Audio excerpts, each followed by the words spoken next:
Hoy viajamos a Monterrey porque Salvador Hernández nos va a contar sobre un proyecto en su ciudad. Salvador es un arquitecto mexicano que vino a hacer una maestría a Finlandia. En esta charla vamos a hablar de urbanismo, segregación en las ciudades, gentrificación y cómo se puede generar propuestas urbanas que tengan beneficios a todos. Escuchemos su historia. Mi nombre es Mariana Salgado y esto es Diseño y Diáspora.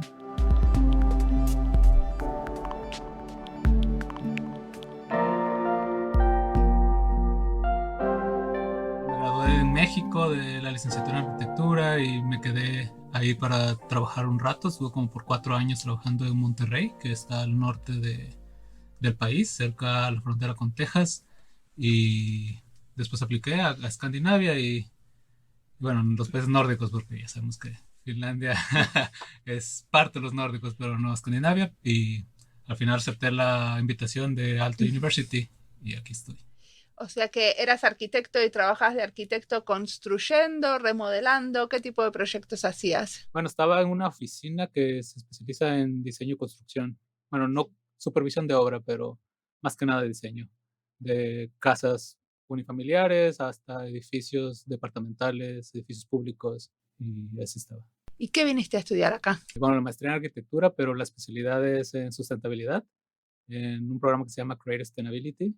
Había escuchado bastante que todos los estándares ecológicos y los estándares de sustentabilidad en Finlandia lo estaba promoviendo mucho, entonces por eso me interesé venir acá. Además de todo el aspecto que muchos hemos escuchado del bienestar social en Finlandia, y me interesaba contrastar con la experiencia en México y vivir esto. Y ahora supongo que nos vas a contar un poco de cómo es la ciudad de Monterrey, ¿no? Bueno, pues de hecho, en realidad yo soy del sur de México, del estado de Oaxaca, pero la mitad de mi vida la viví en Monterrey. Entonces, por ejemplo, me considero más mexicano que de un lado o del otro. ¿Te fuiste a estudiar a Monterrey o te fuiste con Exactamente. tu familia a Monterrey? Ambos. O sea, llegué a estudiar la preparatoria en Monterrey, high school, Sí. y ahí estuve durante toda la carrera y después el periodo de trabajo. Y bueno, ¿qué puedo decir de Monterrey? Una ciudad como de 4.5 millones de habitantes. Se le conoce como, disfruta de uno de los mejores estándares de vida de México, pero también es una ciudad llena de contrastes, y fue básicamente eso lo que retuve y lo que me ha movido durante todos estos años de interpretar la ciudad y como un microcosmos de lo que es México en realidad.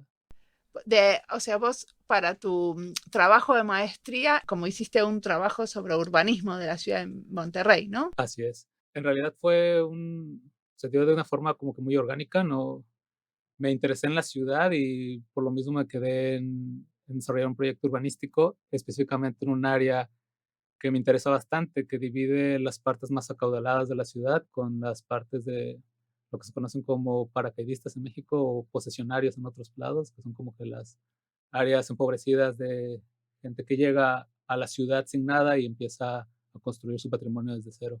Entonces me enfoqué en un área que está precisamente en la transición entre de un lado y del otro. Es lo que en Argentina le decimos villas de emergencia, Así las es. construcciones informales. Así es, exactamente. Sí. Así. O sea que hay un área ahí de la ciudad de Monterrey donde hay como una zona de mucha plata y al lado de eso hay unas villas de emergencia. Exactamente. Básicamente es muy interesante porque hay un área en específico que todavía no se urbaniza, y lo que me interesó fue en pensar una forma de urbanizarla que no tuviera que segregar a una población de la otra, porque es básicamente un fenómeno que se da en toda Latinoamérica, pero claro que la tesis me enfoqué solamente en México y en especial en Monterrey, en donde cuando suceden este tipo de situaciones, si está dentro de la parte acaudalada, bueno, el área se urbaniza como una comunidad cerrada, un gated community que se conoce en inglés, y bueno, eso tiene repercusiones sociales bastante graves para la ciudad en general. En general, cuando se hace una tesis de diseño o arquitectura, muchas veces hacemos propuestas, ¿cierto? Así es, sí. ¿Cuál fue tu propuesta? Bueno, si la tesis termina una propuesta de diseño y un master plan, básicamente mi propuesta fue el no tener que elegir entre un tipo o el otro, sino mezclar las tipologías urbanas dentro del polígono de intervención. Y sin embargo, también en la tesis elaboro que hay que reconocer que quienes se encierran, por así decirlo, en una comunidad cerrada, lo hacen por temor a la violencia, temor a muchas cosas que usualmente se las adjudican a quienes viven en los barrios empobrecidos cuando ellos también sufren de violencia. Entonces, lo que yo propuse fue tratar de mediar estas diferencias a través del patrón de calles para que la zona en sí sea porosa de un lado hacia el otro, que se consiga mantener las relaciones laborales y sociales que existen y fomentarlas, pero hacerlo de una forma controlada, en el sentido que haya puntos donde esa porosidad suceda, pero que no sea completamente abierta, porque eso generaría un sentido de estar al amparo de la violencia por parte de quienes viven en el lado, por ejemplo, acaudalado. Entonces, es un tema un poco complicado, pero básicamente es, si lo piensas, es como generar una zona de transición que sea porosa y que sea como una membrana en lugar de un muro completamente cerrado. O sea, como de alguna manera lo que está proponiendo es mezclarlo. Así es. O sea, lo que pasa, por ejemplo, cuando piensan la urbanización de Helsinki, Ujú. se hace eso, porque Exactamente. piensan una nueva zona y piensan los arquitectos y urbanistas ya definen, bueno, acá va a haber, por ejemplo, departamentos que van a ser rentados, que eso te da a una ciudadanía que tiene un cierto poder adquisitivo. Exacto. En esta otra zona va a haber departamentos que la ciudad va a entregar a gente que tiene menos recursos y en esta otra zona los departamentos van a ser muy caros. Así es. Eso es lo que estás proponiendo. Exactamente, sí. En Finlandia, por ejemplo, se tiene esta política a nivel estado, que en Latinoamérica yo creo que está empezando a suceder, pero hay una tendencia, por ejemplo, en México a tratar de, o había, no sé con el nuevo gobierno cómo se esté dando, pero había una tendencia a tratar de eliminar los barrios empobrecidos, simplemente moverlos a las periferias y gentrificar lo que sucede ahí en el territorio.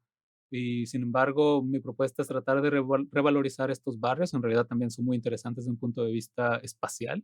Tienen un patrón urbano bastante rico y mantenerlos e integrarlos a las partes, por así decirlo, más dinámicas económicamente de la ciudad. Y vos estuviste presentando esta tesis en diferentes foros. Sí. ¿Y qué devolución tuviste? ¿Qué te dice la gente? Ay, sí, está buenísimo, ¿por qué no lo pensamos antes? O esto no va a funcionar. Sí, de hecho, hay de ambas opiniones bastantes, o sea, digamos, quienes están versados en el tema tienen una recepción positiva hacia la propuesta, pero, por ejemplo, lo presenté en Suecia y lo presenté en Dubái por el momento, y en futuro está presentarlo en México y contrastar en realidad qué piensan los locales, pero lo que más me llamó la atención fue en Dubái, por ejemplo, la reacción más, no sé si decir agresiva, pero un poquito más escéptica fueron en realidad las amas de casa acaudaladas que viven en ciudades cerradas, porque lo interpretan como una afrenta a su modo de vida, cuando en realidad no es una afrenta al modo de vida de quienes tienen y quienes no tienen, sino simplemente tratar de generar una ciudad un poco más inclusiva. Y no sé, supongo que es porque no están expuestas al otro lado de la ciudad, por lo cual el temor quizás reine en las personas que se les presenta esta nueva idea de que en realidad es como se vive, por ejemplo, aquí en Helsinki o en Europa, que es una ciudad completamente abierta. Tú puedes moverte de un barrio al otro y ver diferentes tipos de... Pero ¿cuál es el argumento que vos le decís a una señora acaudalada que está muy contenta viviendo en un barrio cerrado con canchas de tenis, piletas y no viendo gente de menos recursos alrededor? ¿Cuál es el argumento que le damos a esa persona para que quiera ir a vivir a una ciudad porosa? Básicamente, como yo lo abordaba, era, o sea, muchas de estas personas siempre ponían como pretexto, por ejemplo, o sea, la situación que, por ejemplo, que vive Europa, que es muchísimo más equitativo, no se dio de una forma fortuita. Fue en realidad, el argumento es, tenemos que generar algo porque también le aporta beneficios a, por ejemplo, su modo de vida. El tratar de moverte de un lado a otro siempre en coche es bastante agobiante. Luego, la cantidad de carros cuando te encuentras una calle que está cerrada por este tipo de comunidades que se aglomeran, también repercute en su modo de estilo de vida. Entonces, mi argumento es tratar de empezar a desenredar la ciudad de estos nudos, tratar de abrirlo un poco más y también darle oportunidades a quienes no tienen para que, en cierta medida, cuanto más dinero fluye en todos los niveles de la sociedad, también hay un mayor bienestar social y menos violencia y se propicia menos todos estos malestares sociales. Y cuando estuviste analizando lo que pasaba en Monterrey, ¿qué tipo de investigación hiciste? Bueno, eso fue interesante porque yo pensé que solamente me iba a dedicar a la parte de diseño, pero el mismo proceso me llevó a analizar toda la perspectiva histórica, porque me di cuenta que en realidad esto no es un problema que surgió, por así decirlo, desde los 70s, que es como la idea que se tiene. Es un problema que en realidad en Monterrey comenzó desde el momento mismo de la fundación, porque el barrio empobrecido al que me centré está desde los primeros, marcado desde los primeros planos de la ciudad, solamente que ya desde ese entonces se le consideraba como la parte de los que no son bienvenidos a la ciudad propia, la ciudad española. En el otro lado del río, que es el barrio donde yo me centré, Como los era la indígenas. ciudad de los indígenas, exactamente, Claro. por las leyes de ¿Cuándo las se Indias. fundó Monterrey? Eh, Danos un poco de contexto. alrededor como del 1500, por ahí. Ok. Y fue la tercera fundación. La tercera fundación fue la que logró asentarse en Monterrey. Y se fundó con esos regímenes de las leyes de las Indias impuestas por la corona española, en donde había una ciudad para los españoles, para los migrantes españoles ibéricos, y la ciudad para los indígenas, que usualmente en Monterrey fueron tlaxcaltecas los que llegaron a habitar ahí. Y bueno, desde ese entonces esa parte de la ciudad ha estado rezagada del resto. Y es muy interesante. Me llamó mucho la atención porque inclusive cuando Monterrey se fue para arriba económicamente y el desarrollo industrial sucedió, esa zona también fue como que estuvo ausente de estos beneficios. Y en ese momento no fue por un nivel de leyes o estatal, sino por la simple topografía de esa zona, hay muy poco terreno plano, muy poco terreno donde va a haber poder construido industria. Entonces toda la industria se fue para el otro lado y esa zona siguió siendo rezagada. Después fue en la Segunda Guerra Mundial, cuando hubo todo, quienes conozcan un poco más de México, el programa de braceros que importó a Estados Unidos trabajadores de la agricultura hacia las zonas fértiles de Estados Unidos. Muchos de los que no llegaron a Estados Unidos se quedaron a Monterrey y como no tenían nada, llegaron a esa misma zona. Entonces es un patrón de gente que llega a la ciudad que arriba sin nada a tratar de hacer algo en la ciudad, pero por lo mismo son construcciones empobrecidas y hay falta de muchos servicios sociales, por así decirlo. Servicios sociales decís en cuanto a infraestructura. Infraestructura, exactamente. Es una zona de la ciudad que tiene menos calles asfaltadas, ese tipo de cosas. Exactamente, y hay mucha precariedad inclusive en la posesión de la tierra. Hay personas que tienen derechos legales sobre el terreno que están ocupando, pero la gran mayoría están en un estado de limbo entre que son dueños de la construcción, pero no dueños del terreno. Sí. Entonces, en cualquier momento el Y eso Estado ilegalmente. verlo. Exactamente. Porque, por ejemplo, acá nosotros somos muchas veces dueños de la construcción y no dueños del terreno, pero somos arrendatarios del terreno. Por ejemplo, el consorcio donde yo vivía antes le pagaba a la ciudad de Helsinki un arriendo por el terreno, pero todo era legal, o sea, estaba bien. No, acá es distinto porque por ley la construcción en México le pertenece a quien la habita, quien la construyó, pero si no hay un certificado que te acredite como acreedor del terreno, en realidad, por ejemplo, en este caso le sigue perteneciendo o al Estado o a particulares y se encuentran en verdaderamente un estado de limbo porque al momento de yo realizar la tesis y buscar información, los documentos oficiales marcan la zona como inhabitada, cuando es una de las zonas más densas de la ciudad. Entonces, el Estado en sí no los reconoce, pero ahí están presentes.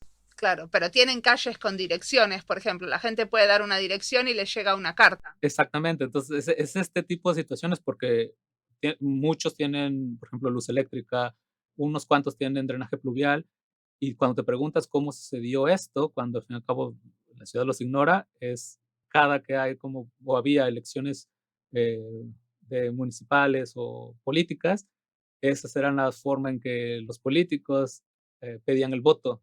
Y cada que votaran y cada 4 años, entonces les pavimentaban calles o les introducían luz eléctrica, pero sin darles la posición de la tierra. Y les siguen y les buscan la basura, hay recolección. En ciertas zonas, porque también es una zona muy escarpada, entonces hay solamente, por ejemplo, una calle vehicular. El resto son zonas en donde utilizan, bueno, la forma de moverse es básicamente a pie o muchas veces utilizan hasta burros para poder escarpar subir todas esas calles escarpadas. Escarpar quiere decir que son para arriba. Exactamente. Tienen inclinación. Sí, muy. De hecho, hay más, creo que escaleras que calles en sí, porque como la pendiente es tan abrupta, construyen más escaleras que calles. Muy interesante. Y no tienen ascensores, No, supongo, claro que que no. esas zonas. No, que ese es un caso, por ejemplo, que vi muy interesante que desarrollaron en Colombia, que es este asesor público y también las escaleras eléctricas que desarrollaron en Medellín y, pues bueno, así está Monterrey.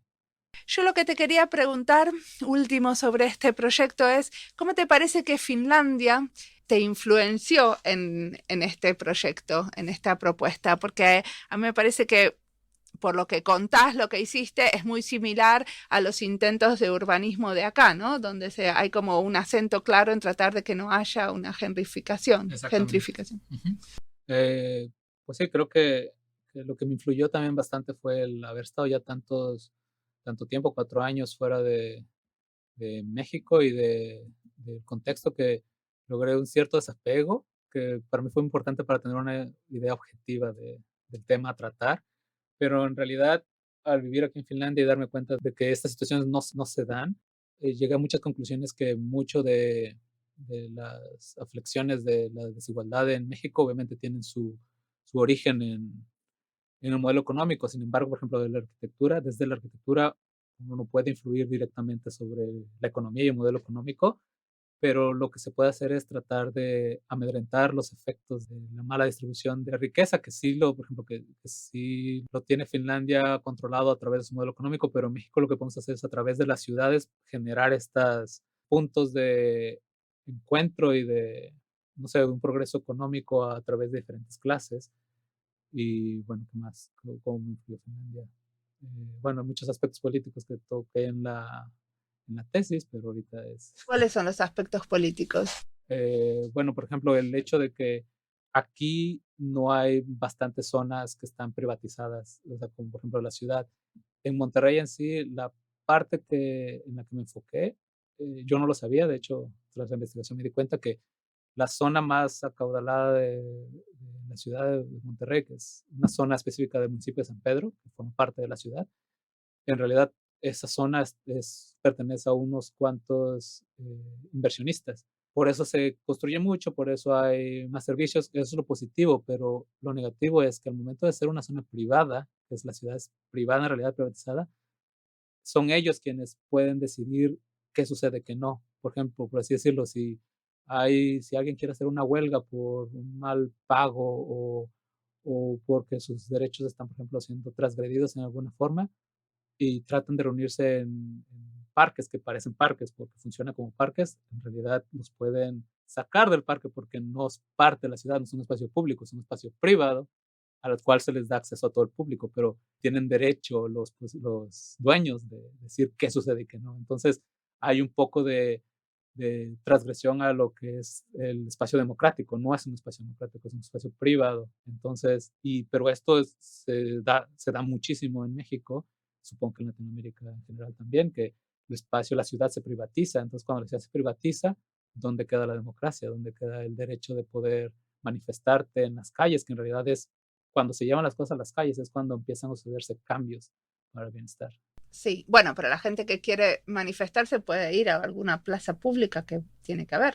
Hay una plaza pública, pero por ejemplo está muy lejos de esta zona en particular. Lo interesante es que esas plazas públicas también están como que ya preparadas o resguardadas para poder, por ejemplo, apaciguar las manifestaciones si se llegan a querer descontrolar, o se puede aislar la manifestación para que en realidad no tenga mayores repercusiones al resto de la población, que en realidad eso podría parecer benéfico para todos los demás que van al trabajo, pero si no se desarrolla esta como que...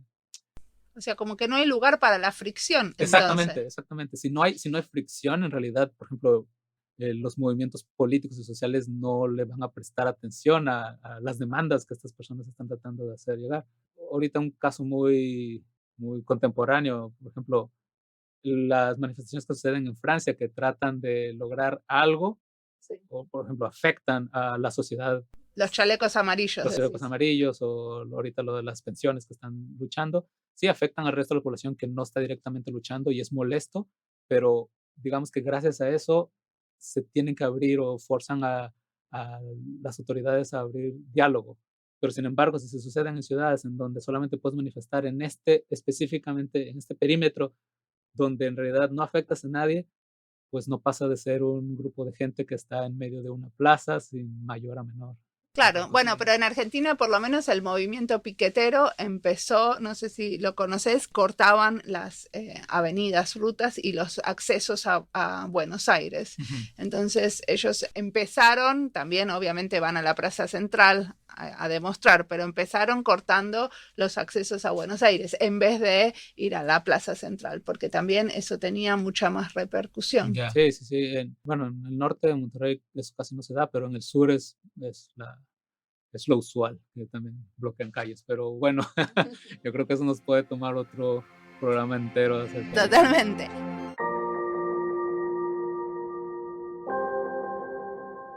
Salvador habla de una relación porosa en la ciudad. Yo lo entendí como una relación donde hay más momentos de interacción con otros que no son los que normalmente uno se encuentra en su burbuja. En un episodio anterior, Juan Salamanca proponía la viscosidad social como un concepto para entender la interacción entre las personas a la hora de diseñar. Porosidad y viscosidad me parecen primas, y no solo por cómo suenan. Si provocamos situaciones más porosas, logramos viscosidad. Hay más cooperación y probablemente también más fricción, pero a la larga más entendimiento. Lo veo así. Sigamos escuchando a Salvador.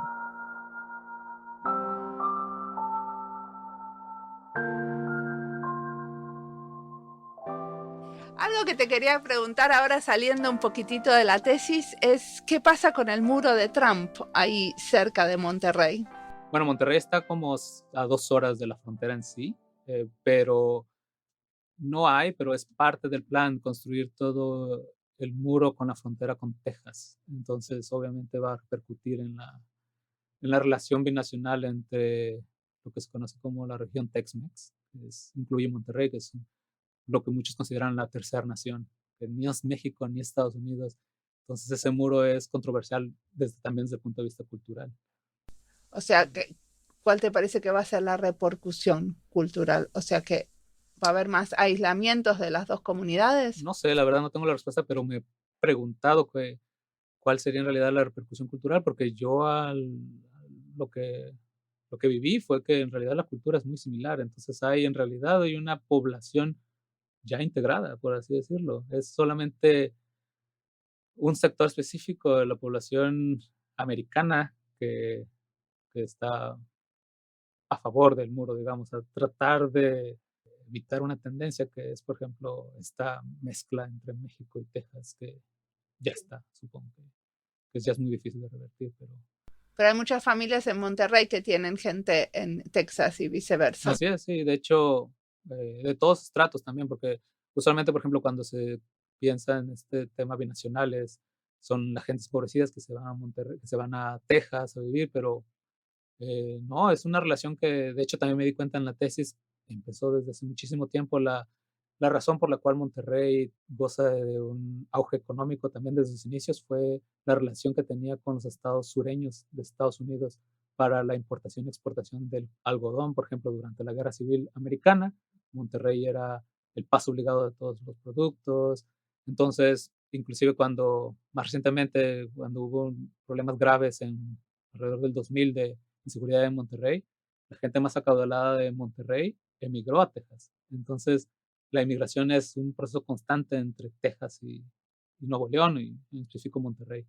¿Y también la gente va a estudiar de un lado al otro? Claro, sí, básicamente, digamos que es más gente de Monterrey que va a estudiar a Texas. Claro que también hay muchas universidades que tienen programas de intercambio que llegan a las universidades de Monterrey y sí, hay mucha conexión cultural. Muy bien. Y una de las cosas que a mí se me ocurre preguntar es qué pasa con las diferencias raciales. ¿Hay diferencias raciales en la población aparte de económicas? Claro, y de hecho van de la mano usualmente. La diferencia racial también en la ciudad tiene un trasfondo histórico. Como ya había mencionado cuando se fundó la ciudad, que era la ciudad con las leyes de la corona española, los colonos, por decirlo, quienes comenzaron las primeras familias, pues venían de, o tenían un trasfondo tanto español como portugués. A diferencia de lo que sucedió en otras partes del país, el norte de México no tenía grandes centros de población indígena, que usualmente eran quienes llevaban a cabo todas las labores pesadas de mano de obra en las ciudades españolas o ciudades coloniales de México en el centro y sur. Entonces, cuando se funda Monterrey, a falta de esta mano de obra, es cuando hacen la invitación, por así decirlo, a gente del sur del país a emigrar a la ciudad.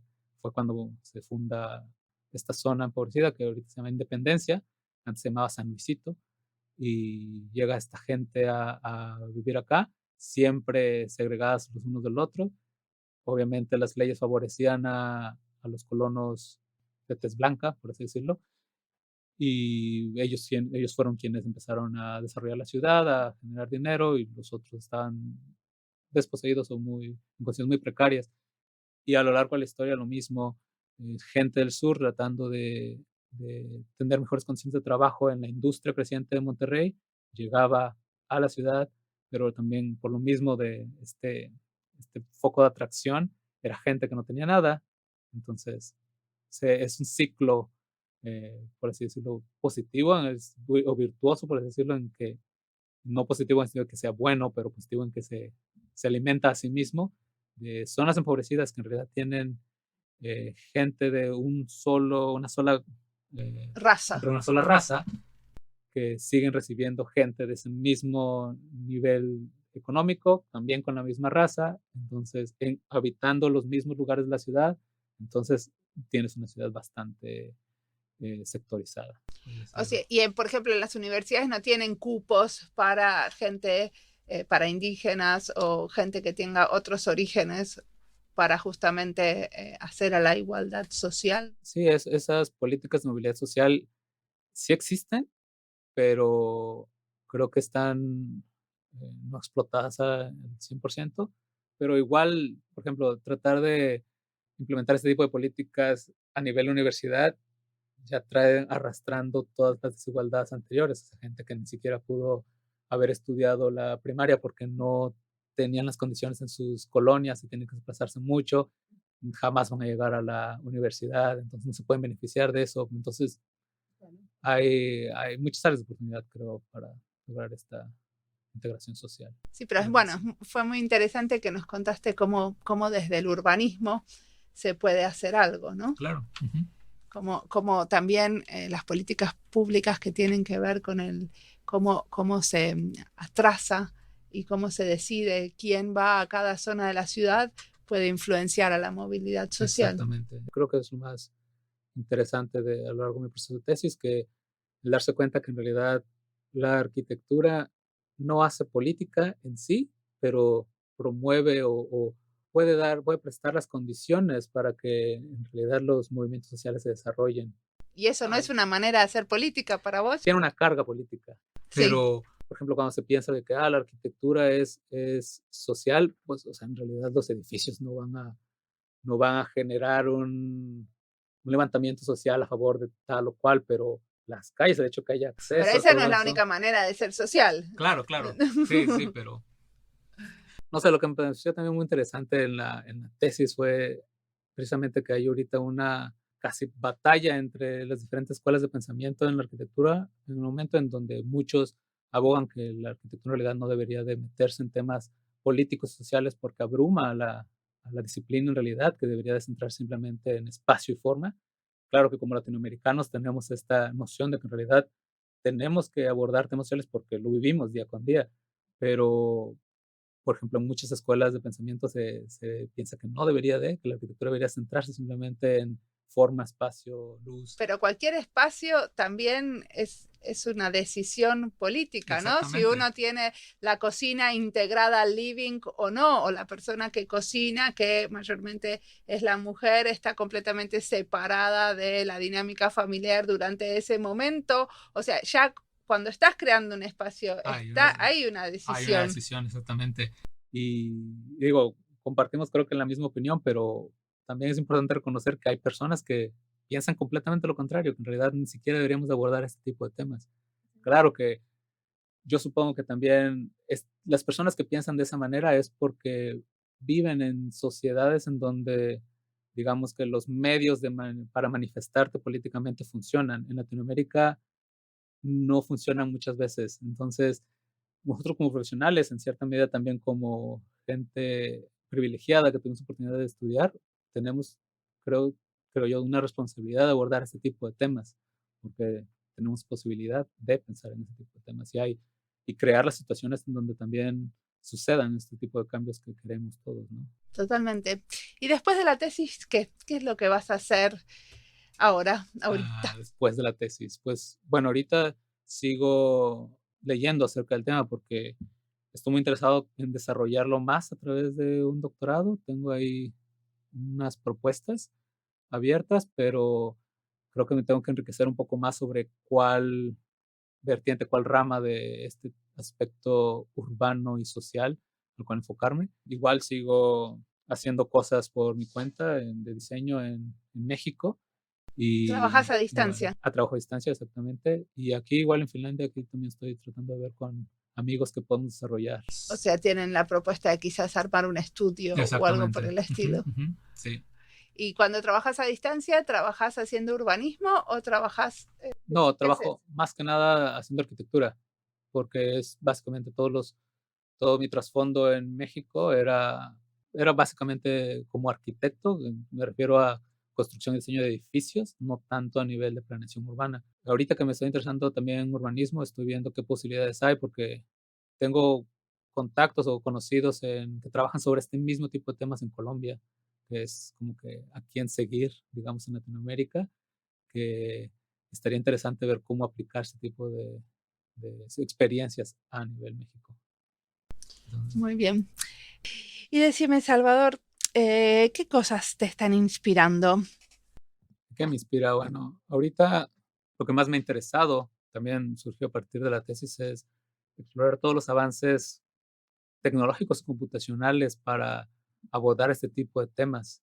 La verdad, por ejemplo, antes de la tesis tenía creo que una sola experiencia sobre urbanismo y una sola experiencia sobre temas computacionales dentro de la arquitectura, pero el tema en sí me llevó a la dificultad, la complejidad de todo lo que tienes que abordar cuando tocas aspectos urbanos, a explorar este tipo de tecnologías. Entonces, A ver, pero explícame, ¿qué es la tecnología esta? ¿qué es la tecnología? ¿Qué es lo que hace? Bueno, como abordé yo el tema fue, ya mencioné con anterioridad que el master plan al que yo llegué fue un patrón de calles, por ejemplo, y luego una subdivisión de los lotes para poder acoger diferentes tipos de escalas de edificios, ¿no? ¿Cómo llegué yo a ese resultado? Tratar de hacerlo en mano, lo traté de hacer a mano con la lógica interna que tú tienes y es muy difícil, es muy cansado porque quienes son diseñadores, que supongo que quienes escuchan este programa muchos lo son, sabes que es un proceso iterativo. Entonces, tratar de hacer iteraciones de temas tan complejos es muy desgastante. Entonces, bajo sugerencias de mis supervisores, abordé este reto a través de un sistema paramétrico. Entonces, para quienes conocen de arquitectura, lo desarrollé a través de Grasshopper, Python, que es un programa computacional.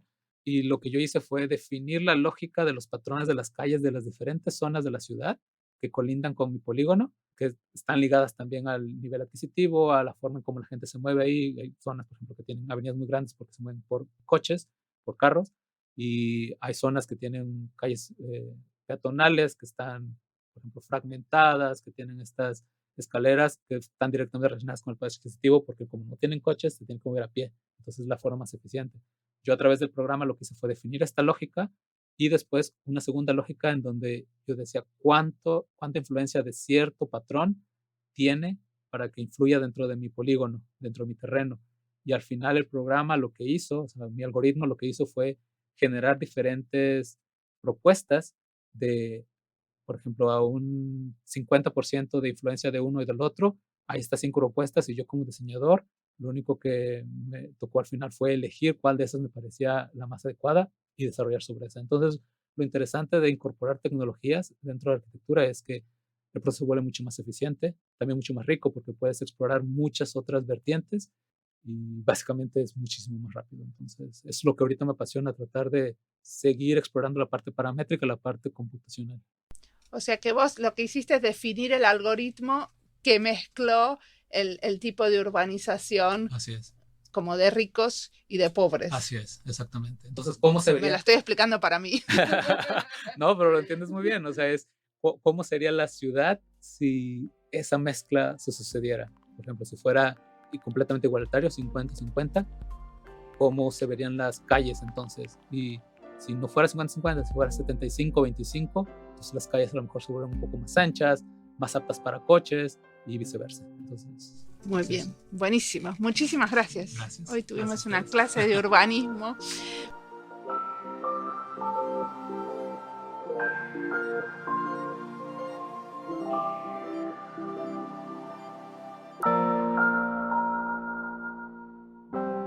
Salvador es un visionario. Quiere definir y desarrollar un algoritmo que haga a las ciudades más igualitarias y sustentables. Y a la vez entiende muy bien las limitaciones de las propuestas urbanas cuando dice que desde el urbanismo se puede amedrentar los efectos de la mala distribución de la riqueza, pero solo desde la política se puede cambiar la mala distribución. Eso es lo que necesita más este mundo, visionarios y visionarios que entiendan sus limitaciones para poder hacer contribuciones desde su propio lugar de acción. Salvador dice muchas cosas que nos dejan pensando, sobre todo en relación a la política y la arquitectura. En el último episodio de esta serie vamos a seguir con el tema de cómo diseñar ciudades más justas y accesibles de la mano de otro urbanista, Carlos Lamuela. Vamos a seguir en la intersección entre política y urbanismo, pero con una mirada diferente.